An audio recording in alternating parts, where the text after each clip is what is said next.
Welcome back to my channel. എല്ലാവരും സുഖമായിട്ടൊക്കെ ഇരിക്കുന്നു. മഴയും തണുപ്പുമൊക്കെ ഉണ്ടോ നിങ്ങളുടെ നാട്ടിലൊക്കെ? ഞങ്ങളുടെ നാട്ടിൽ നല്ല മഴയാണ്. കുഞ്ഞുങ്ങൾക്കൊന്നും സ്കൂളിലൊന്നും പഠിത്തമൊന്നുമില്ല. മഴയും കാറ്റും തണുപ്പും ഒക്കെയാണ്. ഇനി നമുക്ക് ഇന്ന് ഏത്തപ്പഴം കൊണ്ടുള്ളൊരു പലഹാരം ഉണ്ടാക്കിയാലോ?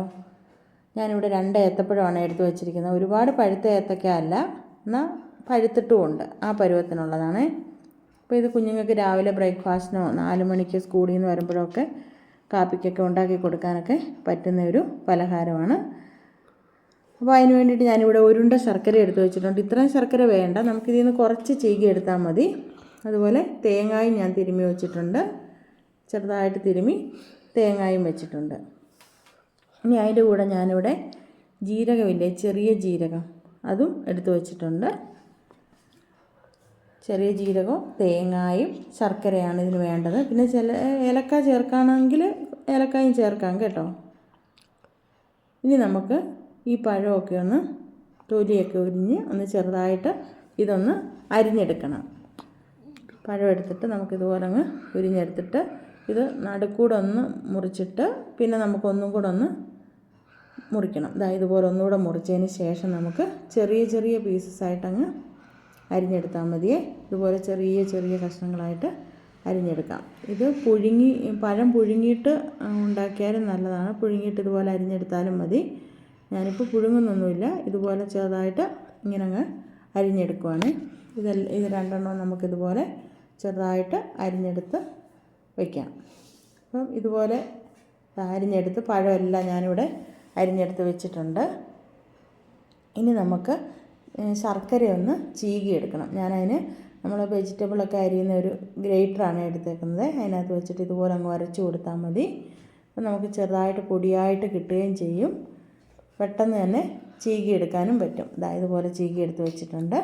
ഇനി നമുക്കൊരു ചെറിയ പാനൊക്കെ ഒന്ന് അടുപ്പത്ത് വെച്ച് കൊടുക്കാം. പാനൊക്കെ അടുപ്പത്ത് വെച്ചിട്ടുണ്ട്. ഇനി അതൊന്ന് ചൂടായി വരട്ടെ. ഞാനിവിടെ ജീരകം പൊടിച്ച് വെച്ചിട്ടുണ്ട്, നെയ്യും എടുത്ത് വെച്ചിട്ടുണ്ട്.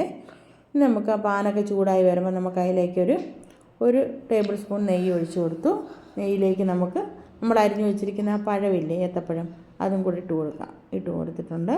ഇട്ട് കൊടുത്തതിന് ശേഷം നമുക്ക് ഇനി ഇത് നല്ലതുപോലെ ഒന്ന് ഇളക്കി വഴറ്റിയെടുക്കണം. അതിൻ്റെ ആ പച്ചമണമൊക്കെ ഒന്ന് മാറി ആ കളറൊക്കെ ഒന്ന് മാറി വരണം, ഒന്ന് വഴന്ന് വരണം. ഇതുപോലെ ഇളക്കി കൊടുക്കണം. കരിഞ്ഞു പോകല്. ഗ്യാസിൻ്റെ ഫ്ലെയിമൊക്കെ ഒന്ന് കുറച്ച് വെച്ചിട്ട് വേണം ഇളക്കി കൊടുക്കാനായിട്ട്, അല്ലെങ്കിൽ പെട്ടെന്നങ്ങ് കരിഞ്ഞു പോകാനുള്ള സാധ്യതയുണ്ട്. അപ്പോൾ ഇതുപോലെ അങ്ങ് നമുക്ക് ഒന്ന് വഴറ്റിയെടുത്തിട്ടുണ്ട്.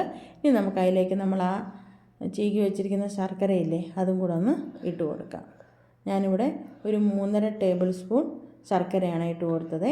അതും കൂടി ഇട്ട് കൊടുത്തിട്ട് നല്ലതുപോലെ ഇളക്കി കൊടുക്കുക. ഇതുപോലെ അങ്ങ് ഇളക്കി കൊടുത്തു. അതിന് ശേഷം നമുക്ക് ആ തേങ്ങയില്ലേ, നമ്മൾ ചിരകി വെച്ചേക്കുന്ന തേങ്ങ, അതും കൂടെ ഇതിലേക്ക് ഇട്ട് കൊടുക്കാം. തേങ്ങയും ഇട്ട് കൊടുത്തിട്ട് നമുക്ക് ഞാനൊരു 3 ടേബിൾ സ്പൂൺ തേങ്ങയും ഒരു 1/2 ടീസ്പൂൺ ജീരകം പൊടിച്ചത്, ചെറിയ ജീരകമാണ്, അതും കൂടെ ഇതിലേക്ക് ഇട്ട് കൊടുത്തിട്ട് നല്ലതുപോലെ ഇളക്കി കൊടുത്തു. നമ്മുടെ ഏത്തപ്പഴം ഒക്കെ റെഡി ആയിട്ടുണ്ട്. ഇവിടെ കണ്ടോ, നല്ല ഭംഗിയുണ്ട് കാണാൻ തന്നെ, കഴിക്കാനും നല്ല ടേസ്റ്റാണ്. അപ്പം വീട്ടിൽ ഏത്തപ്പഴമൊക്കെ ഉണ്ടെങ്കിലോ പുറത്തുനിന്ന് നമ്മൾ വാങ്ങിക്കുമ്പോഴോ ഒക്കെ ഇതുപോലെ കുഞ്ഞുങ്ങൾക്കൊന്നും ഉണ്ടാക്കി കൊടുത്താൽ കുഞ്ഞുങ്ങൾ കഴിച്ചോളും. അപ്പോൾ നല്ലൊരു വീഡിയോയുമായി നാളെ കാണാം. Okay, by.